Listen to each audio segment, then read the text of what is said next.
भौतिक शास्त्र के अध्याय 15 के अंतर्गत प्रश्न क्रमांक 11 का अध्ययन करना है। प्रश्न है पीएन संधि डायोड का पूर्ण तरंग दृष्टकारी के रूप में उपयोग का वर्णन निम्न शीर्षकों के अंतर्गत कीजिए। नंबर 1 चित्र, नंबर 2 कार्यविधि, नंबर 3 निवेशी व निर्गत वोल्टेज का कला आरेख। इसके पहले हम लोग पीएन संधि डायोड का अर्ध तरंग दृष्टकारी के रूप में उपयोग पढ़ चुके हैं। यहाँ पर हम लोगों को पीएन संधि डायोड का पूर्ण तरंग दृष्टकारी के रूप में किस प्रकार से उपयोग किया जाता है ये पढ़ना है। परीक्षा की दृष्टि से दोनों ही प्रश्न महत्वपूर्ण हैं। अर्ध तरंग दृष्टकारी वाला जो प्रश्न इसके पहले हम लोगों ने पढ़ा था वो भी महत्वपूर्ण है, और ये पूर्ण तरंग दृष्टकारी वाला जो प्रश्न हम लोग पढ़ने वाले हैं ये भी परीक्षा की दृष्टि से महत्वपूर्ण है। सबसे पहले देखते हैं चित्र। चित्र में ये जो यहाँ पर एच जैसा बना है ये क्या है? ये एक निवेशी प्रत्यावर्ती वोल्टेज है। इसके साथ में जहाँ पर ये टी लिखा हुआ है, ये टी क्या है? ये एक अपचाई ट्रांसफार्मर है। अपचाई ट्रांसफार्मर में दो कुंडली होती हैं, तो इसकी प्राथमिक कुंडली ये वाली है और द्वितीयक कुंडली ये यहाँ वाली ये है। द्वितीयक कुंडली के जो सिरे ए और बी हैं, इस सिरे ए को डायोड D1, यहाँ पर ध्यान देना है कि दो डायोड लगे हैं, एक को D1 नाम दिया गया है और दूसरे को D2 नाम दिया गया है। तो जो सिरा ए है, सिरे ए को डायोड D1 के पी क्षेत्र से जोड़ा है। हमने पहले बताया था कि ये डायोड में जो तीर का निशान जैसा ये जो बना रहता है ये पी क्षेत्र कहलाता है, और ये जो रेखा बनी रहती है ये एन क्षेत्र है। तो ए को डायोड D1 के पी क्षेत्र से जोड़ा है और बी को डायोड D2 के पी क्षेत्र से यहाँ पर जोड़ा हुआ है। मतलब ए और बी इन दोनों को अलग अलग डायोडों के पी क्षेत्र से जोड़ा हुआ है। इसके अलावा यहाँ पर देख सकते हैं जो द्वितीयक कुंडली है, द्वितीयक कुंडली के साथ में ही इस प्रकार से एक क्या लगाया गया है? बाह्य प्रतिरोध को जोड़ा गया है, ताकि पता चल सके कि धारा प्रवाहित हुई है या नहीं हुई है। ठीक है, तो बाह्य प्रतिरोध के रूप में RL को जोड़ा गया है, और ये 2 पॉइंट यहाँ पर इस प्रकार से निकाले गए हैं। तो इसमें इसके पहले वाले में और इसमें क्या अंतर है? इसके पहले वाले में जब हमने अर्ध तरंग दृष्टकारी पढ़ा था उसमें केवल एक ही डायोड का उपयोग हुआ था। पूर्ण तरंग दृष्टकारी जो हम लोग पढ़ रहे हैं इसमें दो डायोडों का उपयोग किया गया है, एक डायोड D1 है और दूसरा डायोड D2 है। ठीक है, बाकी उसमें भी अपचाई ट्रांसफार्मर जुड़ा था, इसमें भी अपचाई ट्रांसफार्मर है। उसमें भी निवेशी वोल्टेज था, इसमें भी निवेशी वोल्टेज जोड़ा गया है। उसमें भी प्रतिरोध था, इसमें भी प्रतिरोध जोड़ा गया है। अब देखते हैं इसकी कार्यविधि। तो कार्यविधि में क्या होता है? इसके पहले भी जैसे कि हमने बताया था कि जो निवेशी वोल्टेज है वो इस प्रकार से है। निवेशी वोल्टेज के लिए देखो ग्राफ बना रहे हैं, ये ऐसा ये आधा चक्र कहलाता है, फिर ये आधा चक्र है, फिर ये आधा चक्र है, और फिर ये आधा चक्र है। तो ऐसे ये निवेशी वोल्टेज चलता है। चूँकि प्रत्यावर्ती धारा या प्रत्यावर्ती वोल्टेज है ना, तो ये इस प्रकार का ग्राफ बनेगा। ठीक है, तो जब प्रथम अर्धचक्र जाता है, प्रथम अर्धचक्र मतलब ये जहाँ पर मैंने अभी तीर का निशान लगाया है ये है प्रथम अर्धचक्र। तो जब प्रथम अर्धचक्र आरोपित करते हैं, कहाँ से आरोपित करेंगे? जो निवेशी प्रत्यावर्ती वोल्टेज के लिए हमने यहाँ पर जोड़ा हुआ है वहाँ से वोल्टेज आरोपित करेंगे। तो जैसे ही वोल्टेज आरोपित करेंगे, अपचाई ट्रांसफार्मर की प्राथमिक कुंडली में जैसे ही वोल्टेज आरोपित होगा तो प्रेरण की क्रिया के द्वारा ट्रांसफार्मर की जो दूसरी कुंडली है उसमें भी क्या हो जाएगा? प्रेरित वोल्टेज उत्पन्न हो जाएगा। जब प्रथम अर्धचक्र जाता है, प्रथम अर्धचक्र मतलब ऊपर जो मैंने ग्राफ बनाया है उसमें तीर के निशान से देखो प्रदर्शित किया है, वो है प्रथम अर्धचक्र। तो प्रथम अर्धचक्र जब जाता है मतलब धनात्मक अर्धचक्र जाता है। तो जब ये धनात्मक अर्धचक्र जाता है तो उस अवस्था में जो सिरा ए है, सिरा ए सिरे बी की अपेक्षा अधिक धनात्मक हो जाता है। अब यहाँ पर ध्यान देना है कि जो डायोड D1 है वो किसके किसके बीच में जुड़ा है? डायोड D1 ए और ई के बीच में जुड़ा है। और जो डायोड D2 है वो किसके किसके बीच में जुड़ा है? बी और ई के बीच में।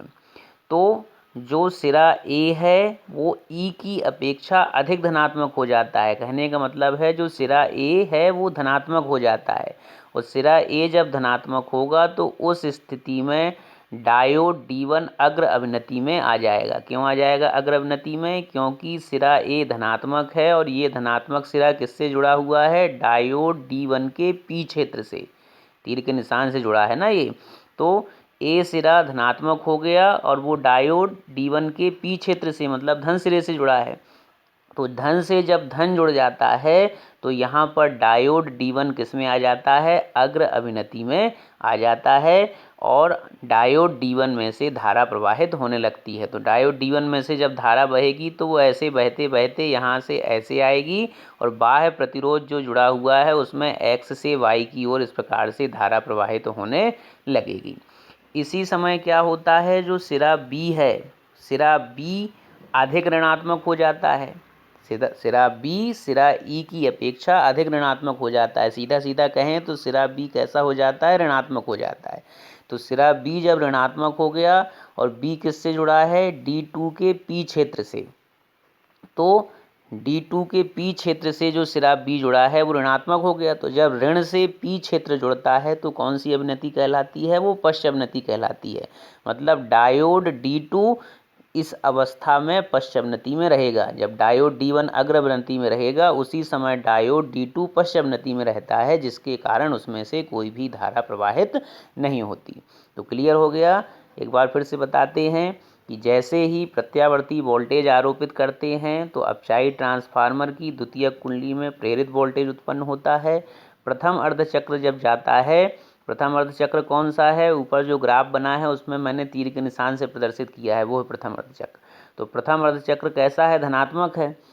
तो जब ये धनात्मक अर्धचक्र जाता है तो सिरा ए धनात्मक विभव पे हो जाता है। किसकी अपेक्षा में? ई की अपेक्षा में, क्योंकि जो D1 है वो ए और ई के बीच में जुड़ा है ना। तो उस अवस्था में ए धनात्मक विभव पे हो गया, मतलब डायोड D1 का जो पी क्षेत्र है वो धन से जुड़ गया। इसका मतलब है डायोड D1 अग्र अवनति में आ जाता है, और उसमें से धारा किस तरफ बहने लगती है? उसमें से धारा ऐसे बहते बहते X से Y की ओर जो प्रतिरोध है उसमें धारा प्रवाहित होने लगती है। इसी समय जो डायोड D2 है वो B से जुड़ा है, और B कैसा हो गया? ऋणात्मक हो गया। तो डायोड D2 का जो पी क्षेत्र है वो ऋण सिरे से मतलब B से जुड़ा है, इसलिए डायोड D2 इसी समय पश्च अवनति में रहता है, इसलिए उसमें से कोई भी धारा प्रवाहित नहीं होती। तो कहने का मतलब ये है कि धारा किसी में से भी बहे, चाहे D1 में से बहे चाहे D2 में से बहे, हमें बाह्य प्रतिरोध में धारा प्राप्त हो जाती है। इसका मतलब हमने धारा दी और हमको धारा प्राप्त हो गई। तो ये इस प्रकार से निर्गत ग्राफ यहाँ पर बन जाएगा। ठीक है। अब द्वितीय अर्धचक्र जाएगा। द्वितीय अर्धचक्र मतलब कौन सा? ये देखो ऊपर ग्राफ में बना रहा हूँ मैं, ये तीर के निशान जहाँ पर मैंने अभी बनाया है ये है द्वितीय अर्धचक्र। द्वितीय अर्धचक्र कैसा है? ऋणात्मक है। ऋणात्मक है तो इस स्थिति में जो सिरा ए है वो पहले जो धन का हो गया था अब वो कैसा हो जाता है? ऋण का हो जाता है। किसकी अपेक्षा? सिरे ई की अपेक्षा। तो जब सिरा ए ऋणात्मक हो गया, इसका मतलब जो डायोड D1 है उसका पी क्षेत्र अब किससे जुड़ गया? ऋण से जुड़ गया। तो जब भी पी ऋण से जुड़ता है मतलब वो किस में आ जाता है? पश्च अवनति में आ जाता है। तो इसीलिए जो डायोड D1 है वो द्वितीय अर्धचक्र में पश्च अवनति में रहता है, इसलिए उसमें से कोई भी धारा प्रवाहित नहीं होती। इसी समय क्या होता है, जो सिरा B है जो पहले ऋण का था अब वो द्वितीय अर्धचक्र के जाने पर कैसा हो जाता है? धनात्मक हो जाता है। और सिरा B जब धनात्मक हुआ इसका मतलब डायोड D2 अब अग्र अवनति में आ जाता है, क्योंकि डायोड D2 का पी क्षेत्र किससे जुड़ गया? धन से जुड़ गया। ठीक है। तो डायोड D2 अग्र अवनति में आ गया, मतलब डायोड D2 में से धारा बहेगी, और धारा बहते बहते कैसे जाएगी? ये ऐसे देखो, ये चित्र में देखना है। चित्र में ऐसे धारा बहेगी और ऐसे बहते बहते कहाँ जाएगी? X से Y की ओर फिर से धारा प्रवाहित होने लगेगी। तो द्वितीय अर्धचक्र में डायोड D1 पश्च अवनति में रहा और डायोड D2 अग्र अवनति में रहा। तो डायोड D2 में से धारा प्रवाहित हुई, लेकिन जो बाह्य प्रतिरोध है उसमें किससे किस तरफ धारा बही? X से Y की ओर धारा बही। प्रथम अर्धचक्र में भी x से y की ओर धारा प्रवाहित हुई थी, द्वितीय अर्धचक्र में भी x से y की ओर धारा प्राप्त हुई। इसका मतलब है धारा की दिशा वही है जो पहले थी। तो ऐसे ऊपर ग्राफ बना देंगे, देखो ये ऊपर ग्राफ बना रहे हैं ये, तो ऐसे ऊपर ग्राफ बना देंगे क्योंकि दोनों अर्धचक्रों में एक ही दिशा में धारा प्रवाहित हुई। ठीक है, यहाँ पर ये ध्यान देना है, धारा की दिशा कहाँ पे देखना है, प्रतिरोध में। प्रतिरोध में धारा किस तरफ बहती है वो है धारा की दिशा।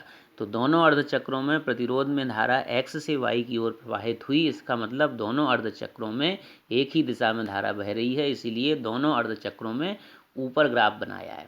ठीक है, अब फिर से वही तृतीय अर्धचक्र जाएगा। तृतीय अर्धचक्र मतलब ये तीर का निशान लगा रहा हूँ, देखो मैं ये तीर का निशान जहाँ पे लगाया ये तृतीय अर्धचक्र है।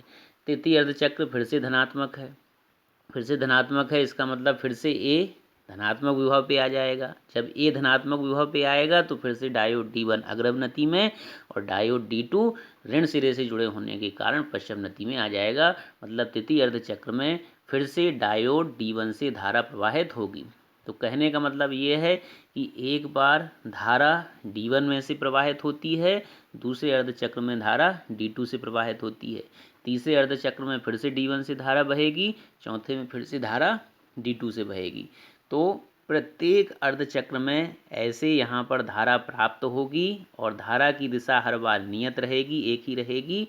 तो प्रत्येक अर्धचक्र में धारा प्राप्त हो रही है, इसलिए इसे पूर्ण तरंग दृष्टकारी कहा जाता है। तो ये इसकी कार्यविधि है। ये इस प्रकार से आपको हेडिंग डाल लेना है, कार्यविधि चित्र बनाना है, चित्र बनाने के बाद हेडिंग डाल लेना है कार्यविधि। और कार्यविधि में वही सब बातें लिखी हुई हैं जो मैंने अभी आपको चित्र में समझाई हैं। जो कार्यविधि मैंने आपको चित्र की सहायता से समझाई है वही कार्यविधि यहाँ पर भाषा में ये इस प्रकार से देखो ये लिखी हुई है। ये वही सब कार्यविधि है, ये सब भाषा में इस प्रकार से लिखी हुई है। ठीक है, तो इस प्रकार से आपको ये कार्यविधि लिख लेना है।